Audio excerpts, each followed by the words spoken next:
박지영 쌤과 함께 자신있고 신나게 만점을 받는 자신만만 국어. 안녕하세요, 4학년 친구들. 자, 오늘도 선생님과 함께 재밌고 신나는 국어 공부를 해보도록 할 건데요. 자, 오늘은 3단원 문장을 알맞게 들어가 보도록 할 거예요. 자, 문장을 알맞게 이 단원의 중요한 개념들은 무엇인지 지금부터 교과서 개념 찾기 해보도록 할 건데요. 교과서 개념 찾기는 얘들아 열심히 귀 기울여 듣고 그 내용을 여러분들 머릿속에 다 담으셔야 됩니다. 듣고 땡 해버리면 그건 내 개념 되는 거 아니고 남의 개념 되는 거다. 알겠죠? 이 수업 듣고 나서 내 머릿속에 저장하는 시간 갖는 거 잊지 않도록 하세요. 자, 그럼 우선 오늘 우리가 개념을 잡는 데 있어서 이런 용어는 꼭 알고 가자. 핵심 용어 2개부터 살펴보도록 할게요. 자, 우선 첫 번째, 여기 지금 보니까 지금 마치 빨래 널려 있듯이 다양한 문장의 종류가 널려 있어요. 느낌을 표현하는 문장, 묻는 문장, 설명하는 문장, 시키는 문장, 요청하는 문장. 우리가 생활 속에서 말도 하고 글도 쓰고 하는데 이렇게 말하고 글을 쓰거나 할 때 이런 다양한 종류의 문장들을 어때요? 사용하죠. 자, 이게 바로 문장입니다. 자, 그러면 우리가 첫 번째로 잡아보는 핵심 용어는요, 바로 문장이라는 말이에요. 생각이나 감정을 말과 글로 표현할 때, 자, 근데 뭐를? 이게 중요해. 생각이나 감정을 우리가 머릿속에만 담고 있는 게 아니라 이거를 말이나 글로 뭐 해요? 표현을 하죠. 이럴 때 완결된 내용을 나타내는 그 최소의 단위를 뭐라고 한다? 바로 문장이라고 합니다. 알겠죠? 좀 더 줄여볼게요. 생각이나 감정의 내용을 담고 있는, 그러니까 생각이나 감정의 완결된 내용을 담고 있는 최소 단위가 바로 뭐예요? 문장이 되는 겁니다. 보통 말이나 글로 표현될 때 사용되죠. 자, 문장, 그럴 문자의 글장자, 한자로는 이렇게 표현하니까 참고해 두도록 하시고요. 자, 그럼 이제 다음 용어 넘어가 보도록 하자. 자, 이번에는 보니까 밥이야, 밥. 하나는 밥 먹어라고 했고 하나는 밥 먹어라고 했어. 똑같이 우선 얘들아 이 뒤에 붙어있는 문장 기호를 생각하지 않고 문장 보호를 생각하지 않고 본다면 밥 먹어 똑같죠. 하지만 자, 얘는 마침표가 쓰였고요. 얘는 물음표가 쓰였고요. 문장 보호까지 넣어서 한번 생각을 해보면 밥 먹어. 밥을 먹고 있다라는 말이죠. 밥을 먹고 있는 그 상황을 설명하는 말이고 밥 먹어? 밥 먹냐고 물어보는 말이죠. 그러니까 똑같은 밥 먹어라도 의미가 같아야 달라요. 의미가 달라요. 그렇죠? 지금 보니까 뭐라고 써 있어? 같은 문장이라도 문장의 끝맺음에 따라 자, 뭐가 다르다? 의미가 다르다. 이렇게 같은 문장이라도 의미가 다르네. 자, 우리가 이번에 정리해 볼 용어가 바로 의미라는 말입니다. 그럼 의미는 뭐냐? 자, 밥 먹어 이 말과 밥 먹어 이 말이 서로 다른 의미라고 했잖아. 그렇죠? 자, 이 얘기는 말이나 글이 갖는 뜻이 다르다라는 얘기죠. 이렇게 바꿔 말할 수도 있죠. 자, 그러면 의미, 말이나 글이 갖는 뜻입니다. 자, 우리 한자어로는 어떻게 사용하는지 알아볼까? 뜻, 의자에 만, 미자. 요렇게 써서 표현하고요. 자, 의미, 어려운 말 아니에요. 말이나 글이 갖는 그 뜻을 바로 의미라고 합니다. 됐어요? 개념 잡는 핵심 용어를 통해서 먼저 이렇게 문을 열어봤습니다. 자, 그럼 이제 본격적인 개념 첫 번째부터 한번 시작해 보도록 할게요.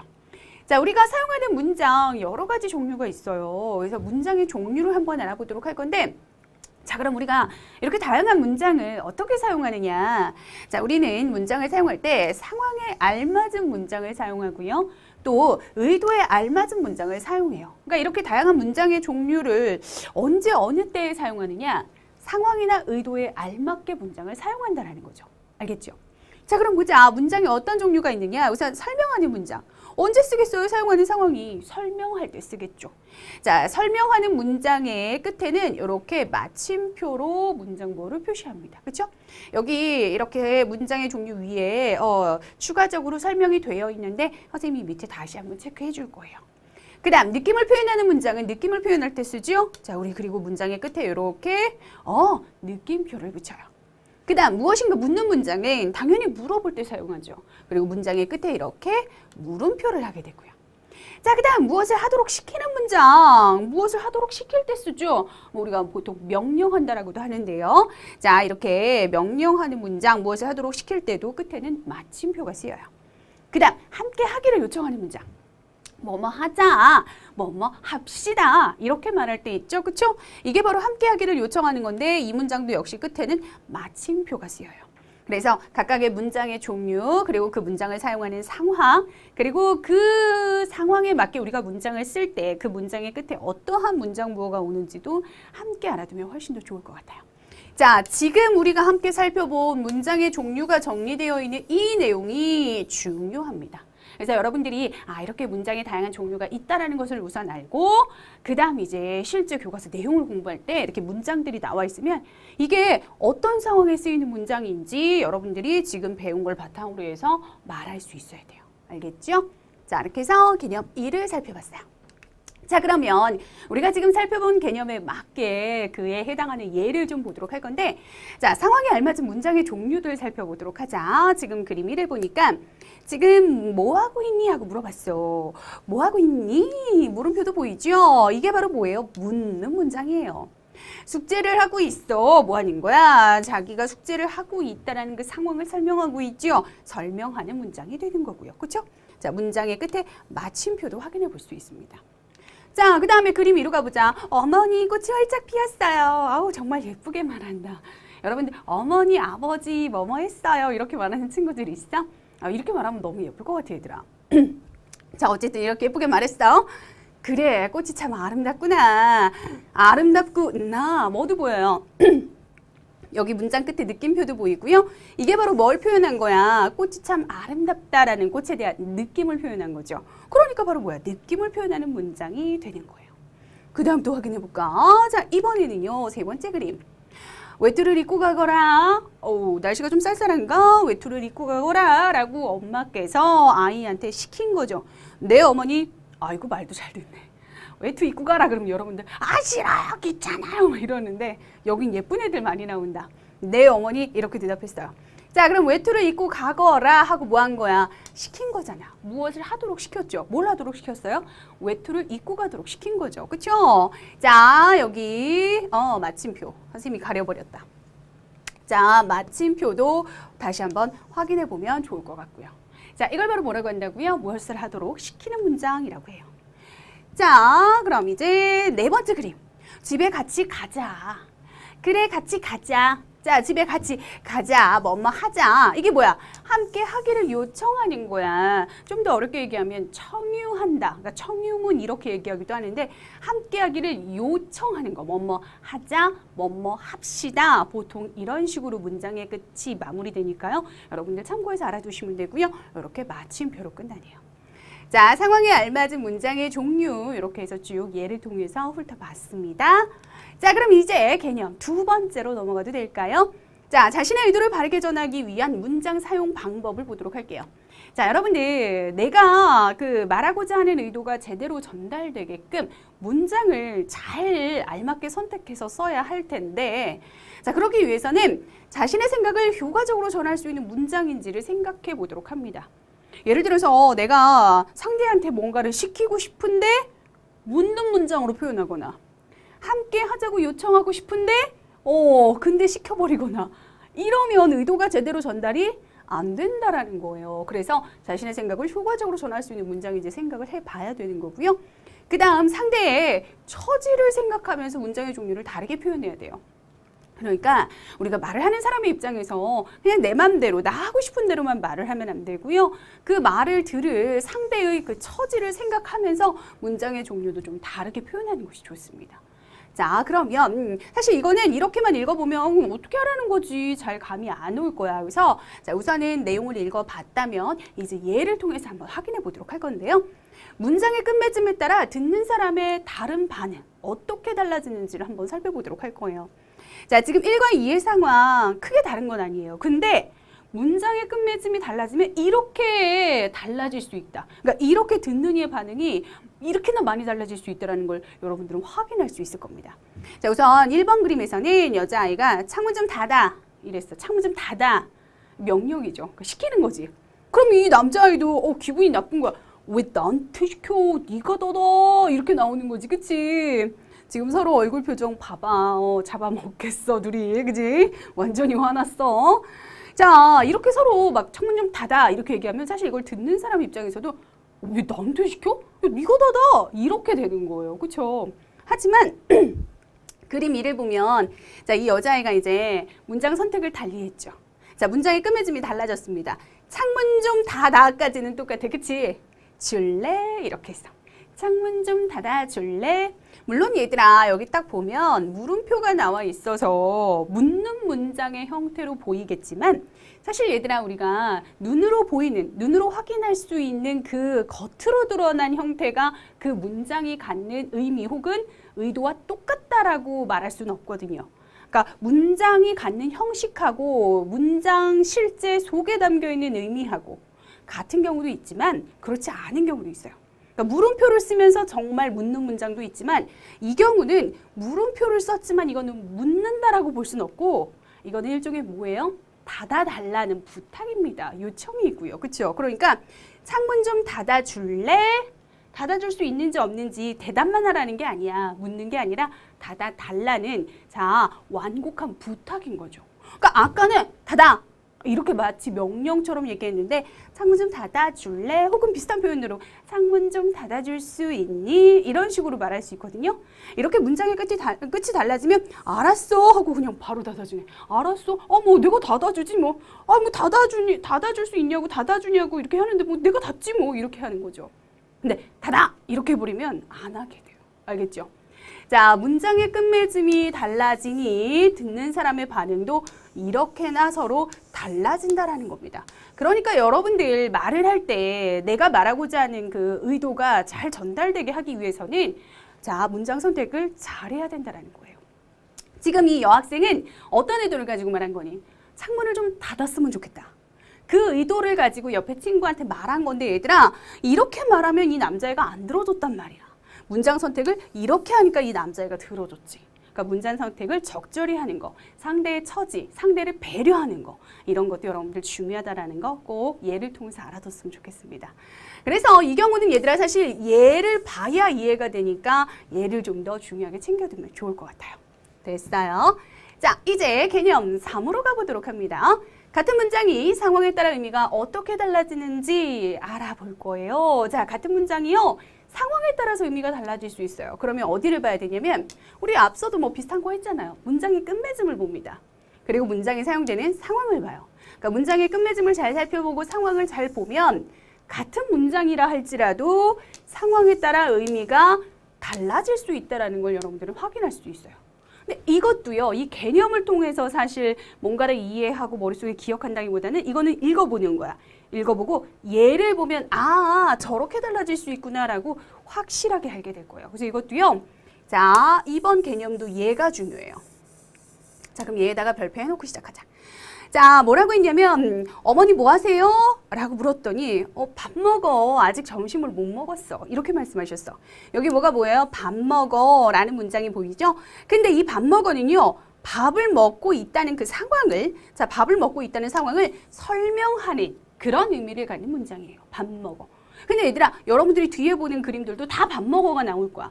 다 똑같이 밥 먹어지만 즉 우리가 봤을 때는 같은 문장이지만 어떻게 다른 의미로 쓰일 수 있는지를 보는 거니까 이제 밥 먹어가 또 어떻게 다른 의미가 되는지 보도록 할게요. 우선 첫 번째는요. 밥을 먹고 있다는 설명. 알겠죠? 자, 그 다음 이제 두 번째 그림 가보도록 할게요. 엄마 나갔다 올게. 점심 차려놨다. 밥 먹어. 똑같지 여기도 밥 먹어가 있어. 네, 잘 다녀오세요. 그럼 여기서의 밥 먹어는 뭐니? 밥을 먹으라고 시키는 거죠. 이건 시키는 문장이에요. 그러니까 이렇게 달라질 수 있다는 거 역시 계속 별표야. 똑같지? 그치? 똑같이 밥 먹었네? 이건 뭐야? 시키는 밥 먹어야. 그쵸? 그 다음 이제 세 번째 그림 가보자. 밥 먹어? 맛있니? 정말 맛있어요. 자, 밥 먹어? 똑같이 밥 먹어야. 근데 여기는 물음표가 붙어 있죠. 그쵸? 자, 밥을 먹고 있는지? 묻고 있는 거예요. 물어보는 문장. 똑같이 문장은 밥 먹어이지만 자, 여기 물음표가 붙었고요. 자, 그리고 그 상황은 물어보고 있는 겁니다. 알겠죠? 이렇게 달라지는구나. 자, 그 다음 나머지 4번까지 마저 확인해 보면 밥 먹어. 네가 좋아하는 된장찌개야. 네, 잘 먹겠습니다. 이건 뭐 하자는 거야? 아들에게 함께 밥을 먹자고 말하는 거죠. 자, 밥을 먹자란 얘기야. 밥을 굳이 밥 먹자, 밥을 함께 먹자, 엄마랑 우리 아들 밥을 함께 먹자 이렇게 얘기 안 해도 밥 먹는 식탁에 앉아서 밥 먹어, 네가 좋아하는 된장찌개야 이렇게 말한다는 건 같이 지금 먹자는 거잖아요. 그렇죠? 자, 그러니까 이거는 밥을 함께 먹자고 말하는 요청의 상황이 되는 겁니다. 함께 하자는 요청. 그렇죠? 자, 이렇게 상황에 따라 문장의 뜻이 달라질 수 있구나. 같은 문장으로 보여도 이렇게 다르구나라는 거 여러분들이 이 예를 통해서 중요하게 알아두셔야 돼요. 됐어요? 얘가 중요한 개념이었어요. 자, 이번에는 개념4 마지막 개념으로 가보도록 합니다. 말하는 이의 의도에 따라 문장의 끝맺음이 어떻게 달라지는지 알기. 자, 어떻게 하면 되겠어요? 우선 문장이 쓰인 상황 그리고 문장의 종류를 알아봐야 되겠죠. 그리고 인물의 말에 나타나 있는 마음이 어떠한지를 알아보도록 합니다. 또 인물의 마음이 드러나게 문장을 바꿔보고요. 바꾼 문장의 느낌이 어떤지를 또 말해보는데요. 자, 이거를 우리가 실제 우리 교과서 속 이야기 안에서 한번 해보도록 할 거예요. 그럼 이해해보자. 자, 지우개 따먹기 법칙이라는 이야기 배우게 될 건데요. 여기에 나오는 문장을 바꾸고 바꾼 문장의 느낌을 말해보는 거 한번 예로 살펴볼게요. 김상보 저기 말이야 그 지우개 말이야 그 지우개라니? 아까 네가 딴 지우개 맘모스 지우개 다시 주면 안 돼? 얘들아 여러분들 이거 뭔지 알지? 그 지우개 따먹기 해요? 요즘 하는지 모르겠다. 선생님 어렸을 때 이거 많이 했는데 선생님 어렸을 때는 딱지 따먹기, 지우개 따먹기, 뭐 구슬 따먹기 이런 거 되게 많이 했는데 물론 그래도 선생님은 이제 여학생이라 그거는 좀 남학생들이 많이 하던 그 놀이여서 그거보다는 조금 더 다른 걸 했지만 어쨌든 우리 어렸을 때 친구들이 이런 거 많이 했거든요. 자, 그럼 지우개 따먹기 뭐 하는 거야? 각자 자기의 지우개를 가지고 따먹기 놀이를 해서 이기면 상대편 지우개를 내가 가져버리는 거잖아. 지우개 따먹기를 해서 맘모스 지우개를 잃었어요. 이 상보라는 친구한테 맘모스 지우개를 따먹힌 거야. 잃었어요. 그쵸? 그런데 이걸 다시 가져가야 되겠어. 이 맘모스 지우개 사실은 내 것도 아니었거든. 자, 그래서 가서 다시 주면 안 돼 하고 물어보는 겁니다. 근데 얘들아 우리 특히 남학생들은 잘 알 거야. 이런 게임에 있어서 굳이 말하지 않아도 지켜지는 불문의 법칙 이런 거 있죠. 뭐요? 한 번 잃은 건 다시 돌려달라고 하면 안 되는 거야. 아, 이게 게임인데 게임에서 내가 정당하게 땄는데 가서 그 지우개 다시 주면 안 돼. 뭐 그 연필 다시 주면 안 돼. 그 딱지 다시 주면 안 돼. 아, 이거 안 돼. 이거 구질구질한 거야. 그치? 하면 안 되지. 근데 이 맘모스 지우개 내 거 아니거든. 그래서 이제 이거를 다시 돌려달라고 말하고 있는 겁니다. 자, 근데 뭐라고 했어? 안 돼. 그랬어. 안 돼. 자, 이 안 돼가 도대체 어떤 느낌을 갖는지 이제 원래 문장에서의 안 돼는 뭐냐면 지우개를 절대로 돌려주고 싶지 않은 마음이 드러나는 거예요. 지금 보면 안 돼 하고 느낌표까지 넣어서 그 안 된다라는 느낌을 좀 강하게 표현했거든요. 안 돼. 절대로 주지 않을 거야. 이런 느낌이 저 문장 안에는 담겨 있어요. 하지만 이걸 이렇게 바꿔보는 거야. 바꾼 문장을 보면 안 될 것 같아. 얘보다는 어때요? 훨씬 더 부드러워졌죠. 안 돼! 보다 안 될 것 같아. 이건 훨씬 더 부드럽죠. 즉 돌려줄 수 없어서 미안해 라는 그 마음이 이 문장 안에는 담겨 있는 거예요. 그러니까 안 돼, 미안해 라고 굳이 말하지 않아도 안 돼! 이거는 강하게 주고 싶지 않은 마음을 강하게 표현하는 거고 안 될 것 같아. 이거는 주고 싶지 않아. 그래서 미안해 라는 마음까지도 담고 있는 표현이죠. 그러니까 얘는 좀 강한 표현이라면 얘가 좀 더 그 안 된다라는 말을 좀 부드럽게 표현할 수 있는 그런 말이 되는 거지. 조금 어렵게는요. 이걸 좀 더 완곡한 표현이라고 얘기해요. 자, 그러면 원래 문장, 바꾼 문장 이렇게 살펴봤는데요. 얘들아, 이렇게 말하는 이가 전하고자 하는 뜻을 알려면 어떻게 해야 돼요? 그러니까 이 안 돼와 이 안 될 것 같아는 좀 의미가 어때요? 다르잖아요. 안에 담고 있는 의미가. 우리가 받아들이는 의도가 다르죠. 그렇죠? 그래서 말하는 이가 전하고자 하는 뜻을 알려면요. 문장이 쓰인 상황을 잘 파악해야만 그 문장을 통해서 진정으로 전하고자 하는 그 의미 혹은 의도가 무엇인지를 정확하게 알 수 있는 겁니다. 됐어요? 자, 이렇게 해서 우리 개념은 모두 살펴봤고요. 이제 여러분들이 오늘 선생님과 배운 개념을 제대로 잘 이해했는지 개념 잡는 확인 문제를 통해서 알아보도록 합시다. 자, 설명하는 문장을 사용하는 상황으로 알맞은 것은 무엇입니까? 라고 했어요. 설명하는 문장을 사용하는 상황. 당연히 뭐야? 당연히 이거죠. 자, 답은 이걸로 체크해보자. 자, 설명하는 문장을 사용하는 상황은 당연히 설명할 때. 정답은 몇 번 찾으면 돼요? 1번 찾으면 돼요. 아유, 쉬웠어요. 어렵지 않은 문제죠. 그쵸? 자, 이제 자신의 의도를 바르게 전하기 위한 문장 사용 방법은 무엇인지 네모 안에 들어갈 말을 한번 써보도록 할게요. 자신의 생각을 효과적으로 전할 수 있는 문장인지 생각해 봐야 돼요. 그쵸? 그리고 상대의 무엇, 상대의 뭘 생각해야 돼? 그냥 나 말하고 싶은 대로만 말하면 된다 했어? 아니라고 했지. 그쵸? 누굴 생각해야 돼? 상대. 자, 근데 상대의 뭐를? 처지를. 자, 상대의 처지를 생각하여 문장의 종류를 다르게 표현한다.